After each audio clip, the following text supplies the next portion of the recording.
ইবলিস বলতে চাচ্ছে যে আপনার আদেশটা এরকম হওয়া দরকার যে আপনি সাজা দিবে আমাকে, কারণ ওর তো ধর্মের নিচের দিকে যাওয়া, তোর নিচে দিয়ে আমাদের সাজা দিবে, কিন্তু আমি উপরের দিকে যাই আমার নিচে যেতে বলেন, এই তো নিয়মটা অনিয়ম হয়ে গেল। আল্লাহু আকবার। শয়তানের যুক্তি খাটিয়ে আল্লাহর নির্দেশটাকে অমান্য করার চেষ্টা করলো। আল্লাহ রাব্বুল আলামিন এরপরে যার ব্যবস্থাপনা নেওয়া দরকার তা তিনি নিয়ে নিলেন। তো এখান থেকে আমি যেটা বোঝাতে চাচ্ছি আপনাদেরকে, দলিলটা হলো যে আল্লাহ রাব্বুল আলামিন সরাসরি মাটি থেকে আদমকে সৃষ্টি করেছে। আবার 2 নম্বর পদ্ধতি হলো আদম থেকে তার বিবি হাওয়াকে সৃষ্টি করেন। আল্লাহ নবী সাল্লাল্লাহু আলাইহি ওয়াসাল্লাম বলছেন পাঁজরের বাম পাশের পাঁজরের উপরের হাড়টি, যেটা সবচেয়ে বাঁকা হাড়টি, ওই হাড়টিটা দিয়ে বিবি হাওয়াকে তৈরি করলেন। 2 নম্বর পদ্ধতি গেল। 3 নম্বর পদ্ধতি হচ্ছে যে আল্লাহ রাব্বুল আলামিন পিতা ছাড়াই শুধু মা থেকে আল্লাহ মানুষ তৈরি করলেন। তিনি হচ্ছেন ঈসা আলাইহিস সালাতু ওয়াস সালাম।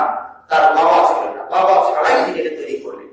4 নম্বর যে পদ্ধতিটা আমরা দেখি সেটা হলো বর্তমান যে পদ্ধতি, স্বামী স্ত্রীর গভীর সম্পর্কের কারণে যেভাবে আল্লাহ রাব্বুল আলামিন মানব তৈরি করছেন, এটা হলো 4 নম্বর আরেকটা পদ্ধতি। কিন্তু এই পদ্ধতিতেও আপনি দেখবেন মূল উপাদানটা কি? মাটি, এখনো সে মাটি আছে। আমরা যদি এইভাবে এই দিক থেকে ব্যাকে চলে যাই তাও হবে, অথবা মাটি থেকে আমরা আসা শুরু করি, বিষয়টা এভাবে বোঝা যাবে। আর যে নাস্তিকের যে উত্তর কথাটা আমরা বললাম, আমাকে বাবা সৃষ্টি করেছে কথা বলেছে, তার উত্তর আমরা এখন পেয়ে যাব। আল্লাহ মানুষকে মাটি থেকেই সৃষ্টি করছেন, আজও তিনি মাটি থেকেই সৃষ্টি করছেন। কিভাবে? ধরুন এই যে আপনারা ধান গাছ লাগিয়েছেন, খেতে মাটিতে ধান গাছ লাগিয়েছেন, ধানের গাছ, এই মাটি থেকে আপনাকে আমাকে হয়তো আল্লাহ সৃষ্টি করবে। আমাকে মাটি থেকে লিকুইড করে তরল করে ধান গাছ পেয়ে আমাকে উঠাচ্ছেন, মাটি থেকে নিয়ে আসছেন, নিয়ে এসে আমাকে আপনাকে ধানের ভিতরে ঢুকিয়ে দিলেন।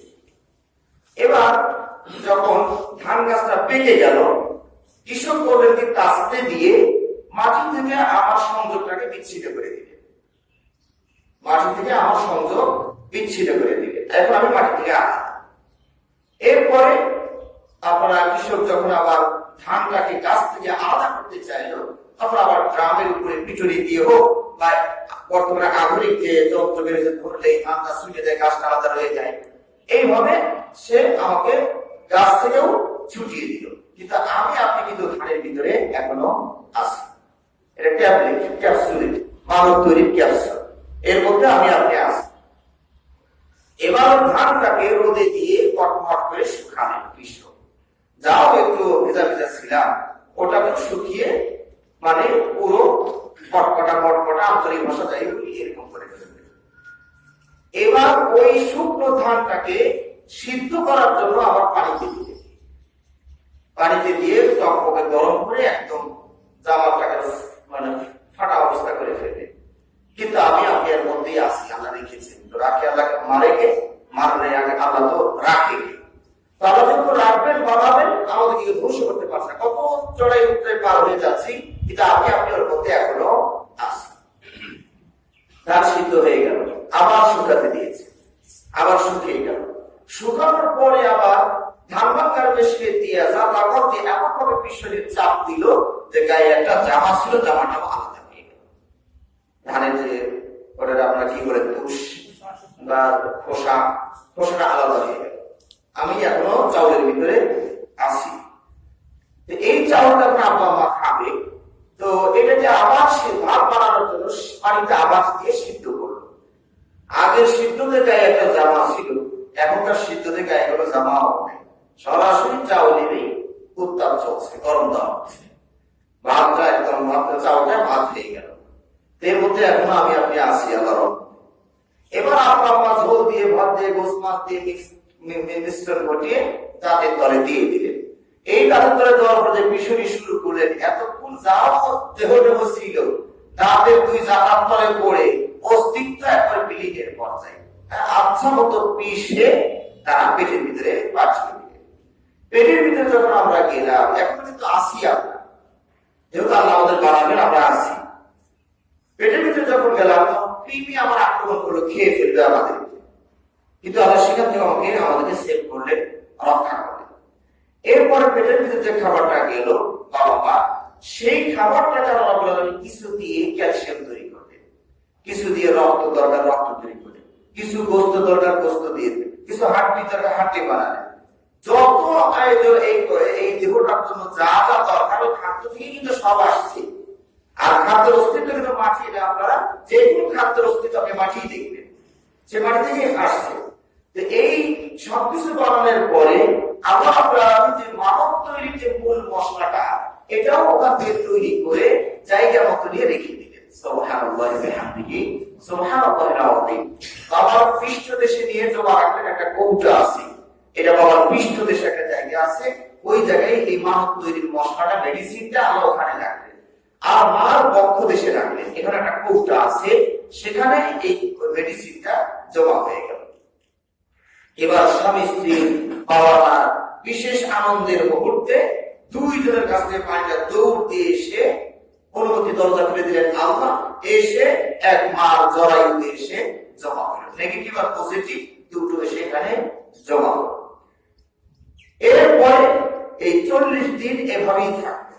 তারপরে 40 দিন জমাট রক্তে পরিণত হয়ে গেল। তারপরে 40 দিন গোস্তের টুকরা হয়ে গেল। তারপরে 40 দিনে একটা মূর্তির মতো করে একটা দেহ তৈরি হয়ে গেল। সুবহানাল্লাহি ওয়া বিহামদিহি সুবহানাল্লাহিল আযীম। তাহলে আল্লাহ রাব্বুল আলামিন আজও মানুষকে মাটি থেকেই তৈরি করেছে, বিভিন্ন প্রসেস মেশিনে বিভিন্ন রূপ সে ধারণ করেছে, একের সাথে একটা রূপ ধারণ করেছে। এই জন্য আমরা পবিত্র কোরআন যখন পড়বেন, মানব সৃষ্টির তথ্য যখন আল্লাহ দিচ্ছেন, তা আপনাকে ঈমান না থাকলে অনেক সময় উল্টাপাল্টাই মনে হবে যে আল্লাহ মানব সৃষ্টি করার কথা, এত তৈরি করার কথা না, বলে একের সময় এক একটু কেন দেন। একবার বলছেন মাটি দিয়ে তৈরি করেছি তোমাদের, আবার বলেন আমি তোমাদের এঁটেল মাটি দিয়ে তৈরি করেছি, আবার বলেন তুচ্ছ পানি দিয়ে তৈরি করেছি, আবার বলেন জমাট রক্ত থেকে তৈরি করেছি, আবার বলেন বীর্য থেকে তৈরি করেছি। এত রকমের বক্তব্য কেন আসে? একটা বলবেন, আমরা বলবো যে হ্যাঁ সবকটাই ঠিক আছে, কারণ এই মানবটা তৈরি করার জন্য এই যে কলকারখানা আমাদের সেট করছে, হ্যাঁ প্রসেস মেশিন যেটা করেছে, তার স্তরে স্তরে এই ধাপগুলো পার হয়েছে। কখনো অল্প ব্যক্তি গিয়ে উত্তর দিয়েছেন, কখনো বেশি পিছনে গিয়ে উত্তর দিয়েছেন, কখনো ফার্স্টটা বলেছেন, কখনো লাস্টটা বলেছেন। আপনি পটেটো চিপসের কথাই বলুন, যারা কারখানায় আপনার কাজ করেন তারা দেখবেন তো কি দিয়ে তৈরি হয়। প্রথমে আলুটা নিয়ে আসে, দিয়ে একটা দিয়ে গলালে, ওটা আমার পাইপ দিয়ে গিয়ে আর এক জায়গায় আছে, ওখানে যেমন খামির হয়ে গেল, এটা আবার আর এক জায়গায় আছে। এইরকম পরে বিভিন্ন প্রসেসের পরে না চিপস, তারপরে আবার আর এক জায়গায় প্যাকেটিং হয়ে গেল। তো আমরা এই প্রসেস মেশিনের মাধ্যমে এই মানব নামক সৃষ্টিটা তৈরি করেছেন। তো একার সময় এক একটাই বলেছেন, কারণ এই স্তরগুলো সে উত্তীর্ণ হয়ে এসেছে।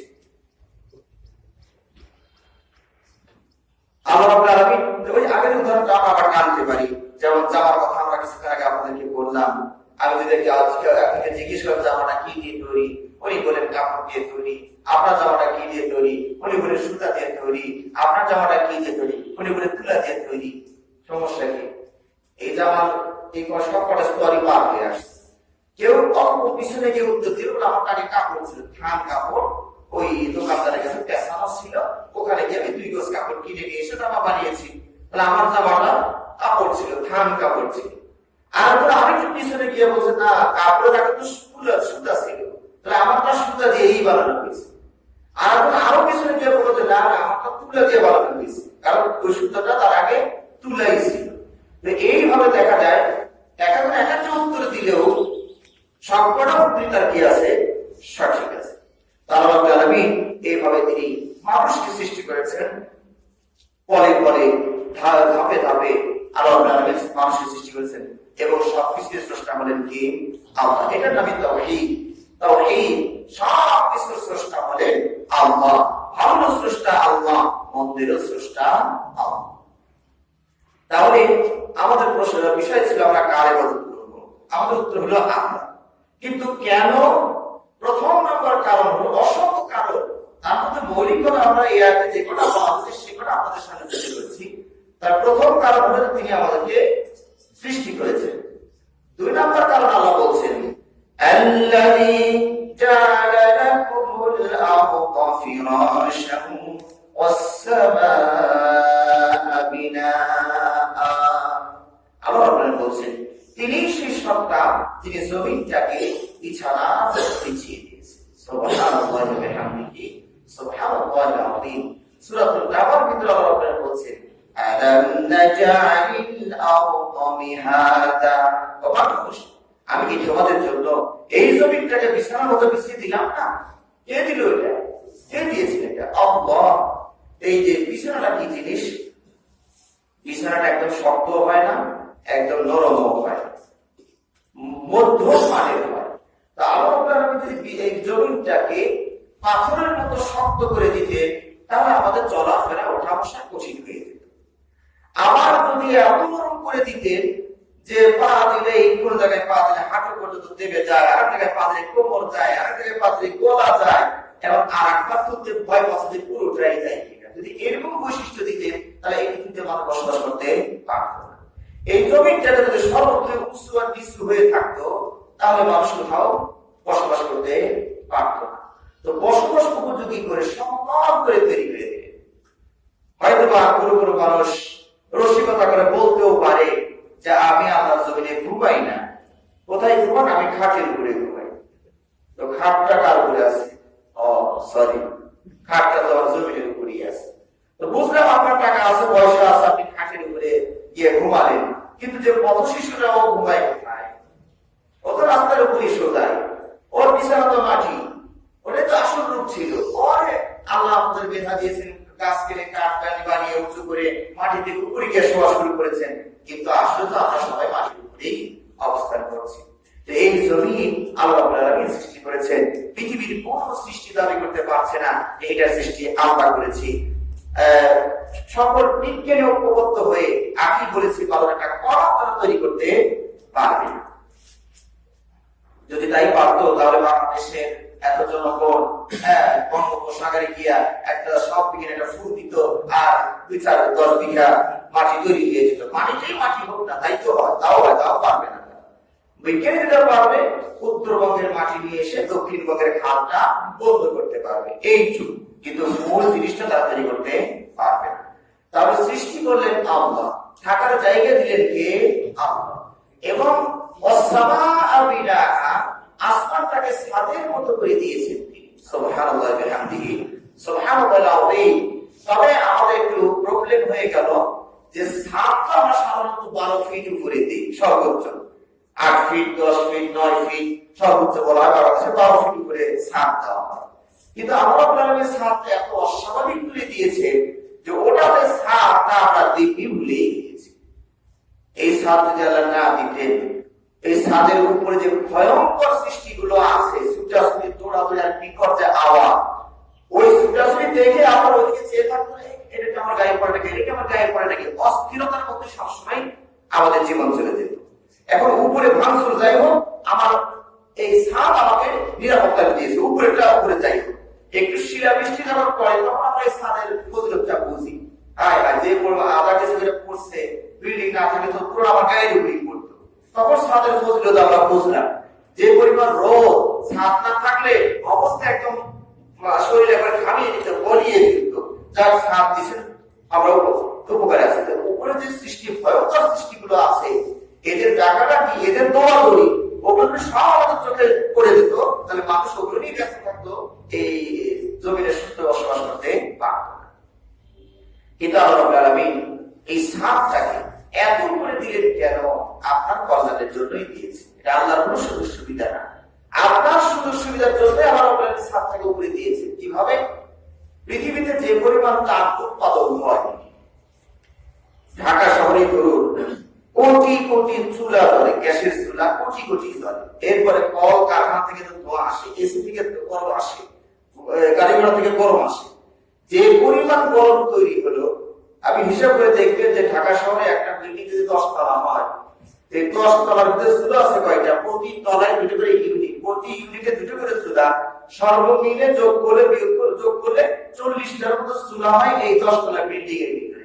এই 40টা চুলা সকালে একবার জ্বলে, দুপুরে একবার জ্বলে, বিকেলে একবার জ্বলে।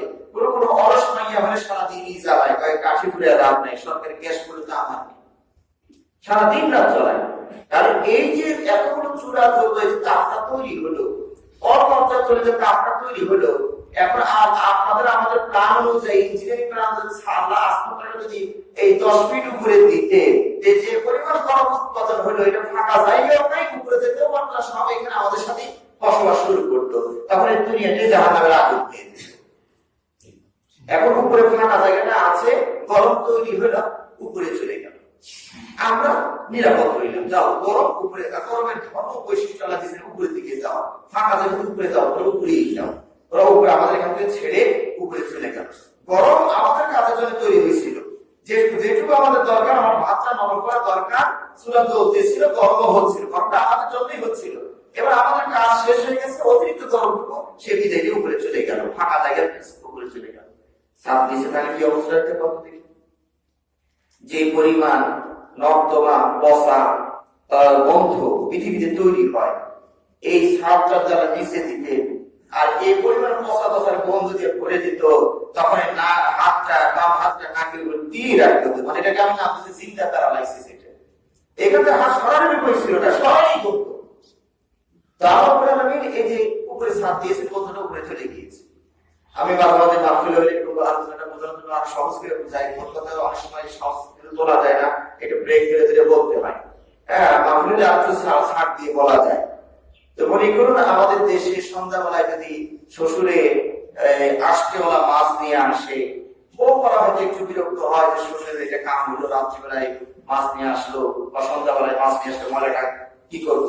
কিন্তু গ্রামের সমস্যা নাই, ময়লাটা ফেলে কোথাও ফেলে দিলেন, ক্লিনারের অভাব নাই, স্বেচ্ছাসেবকের অভাব নাই, এই পিড়ারে নিয়ে দৌড় মারছে, ও খেয়ে ফেলছে, অথবা ইঁদুরে নিয়ে দৌড় মারলো, তাও ক্লিন হয়ে গেল।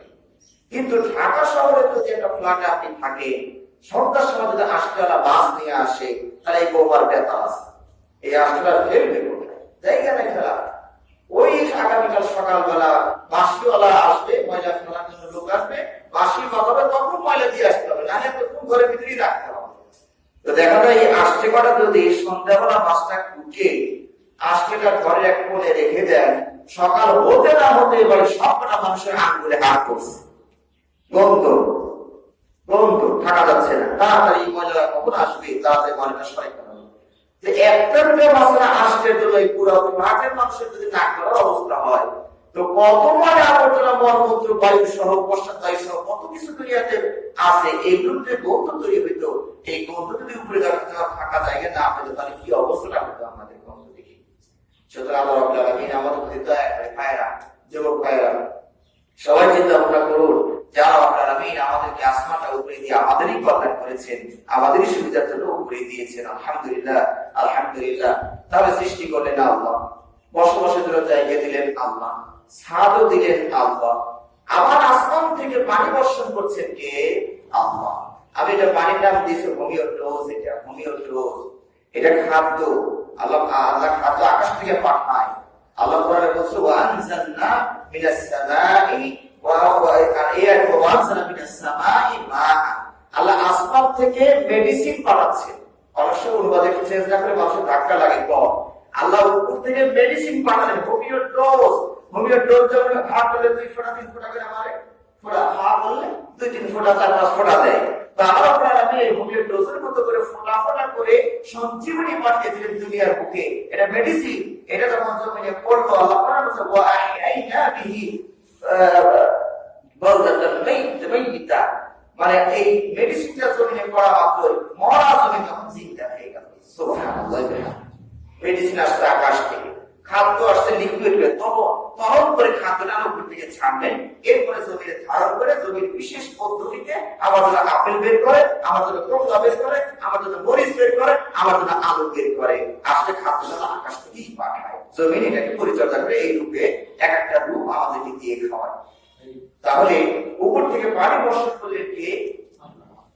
আল্লাহ। দেখুন এই পানিটাও আল্লাহ রাব্বুল আলামিন কোথা থেকে নিচ্ছেন? সাগর থেকে। সাগরের লোনা পানি, লবণাক্ত পানি নিয়ে উপরে কোন মেশিনে তারা এটাকে লবণ মুক্ত করলেন, লবণ লোনা পানি, ওই লবণাক্ত তিতা মুক্ত করলেন পানিটাকে মিষ্টি পানিতে পরিণত করলেন। কোথায় গিয়ে এই প্রসেস মেশিনে এটা হলো, এরপরে এটাতে জমা বেঁধে যায়, বাতাস এটাকে হাঁকিয়ে নিয়ে যায়। বাংলাদেশের দরকার, যাও তুমি বাংলাদেশে যাও, এটা অঙ্গ দেশে যাওয়া দরকার, তুমি এটাকে অঙ্গ দেশে নিয়ে যাও। আকাশে সারা মেঘ দেখতে উঠছে উঠছে, এই পানিগুলো আল্লাহর অর্ডার ছিল অমুক দেশে নাও, অমুক দেশে ফেলো, অমুক দেশে ফেলো। তার এই জিনিসটা কে করছেন? আল্লাহ রাব্বুল আলামিন করছেন। বিশ্বের সকল বিজ্ঞানী ঐক্যবদ্ধ একটা ফোঁটা আকাশ থেকে নামাইতে পারবে না, নিজেরা তৈরি করে নামাবে এরকম কোনো ব্যবস্থাপনা নাই। আল্লাহু আকবার।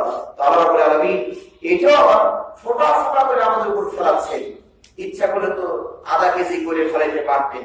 যখন শিলা বৃষ্টি কিছু পড়া শুরু হয় তখন আমরা বুঝি যে উপরে শিল ছিল।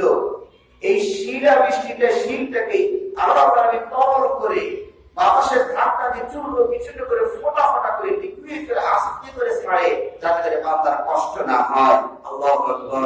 সুবহানাল্লাহি বিহামদিহি সুবহানাল্লাহিল আযীম। কিন্তু আল্লাহ যদি বেশি করে ফেলতেন, আল্লাহ যদি বড় বড় করে ফেলতেন, তাহলে অবস্থা আমাদের খারাপ হয়ে যেত, আমরা রক্ষা পেতাম না। যে ভোলাতে কিছুদিন আগে হাফ কেজি আধা মন মানে 5 কেজি করে ফেলেছিলেন, 3 ঘর বাড়ি তছনছ হয়ে গিয়েছে। সুতরাং ভাইরা, সংক্ষিপ্ত কথা হলো আমরা কার ইবাদত করব? আল্লাহ। কেন? এক নাম্বার, এই আয়াতে যে কথা বলেছে আমরা সে কথা যদি বলি, এক নাম্বার তিনি আমাদের সৃষ্টি করেছেন। 2 নাম্বার, বসবাসের জন্য জমিও তিনি দিয়েছেন। 3 নাম্বার, আসমানটাকে ছাদের মধ্যে করে দিয়েছেন। 5 নাম্বার, আসমান থেকে পানি তিনি বর্ষণ করেছেন। 6 নাম্বার, তিনি জমি থেকে ফল ফলাদি উৎপাদন করেছেন। এবার শেষে কি আল্লাহ নিষেধ করেছেন, সুতরাং আমার হকটা আর হককে তোমরা দিও না। এই সব যেহেতু আমি একাই দিলাম, সুতরাং ইবাদত বলতে আল্লাহর সাথে কাউকে অংশ স্থাপন করো না। যে সকল কাজে কর্মে কথায় গুণে আল্লাহই একাই একজন, সেই সকল গুণে কর্মে অন্য কাউকে তোমরা অংশ দিও না, অংশীদারিত্ব মনে করো না। এটা নামই হলো শিরক। তো আয়াতের শুরুতে তাওহীদের কথা আসলো, শেষে শিরকের কথা আসলো। সকল স্বল্পতার কারণে পুরো ব্যাখ্যা বিশ্লেষণ এই মুহূর্তে সম্ভব নয়। তবে উপদেশ গ্রহণের জন্য যেটুকু বলা হয়েছে, কেউ যদি গ্রহণ করতে চায় এটুকুই যথেষ্ট। আল্লাহ রাব্বুল আলামিন তার এই সৃষ্টি লীলাকে বুঝে তাকে চেনার তৌফিক দান করুন। আমিন। ওয়া আখিরু দাওয়ানা আলহামদুলিল্লাহি রাব্বিল আলামিন।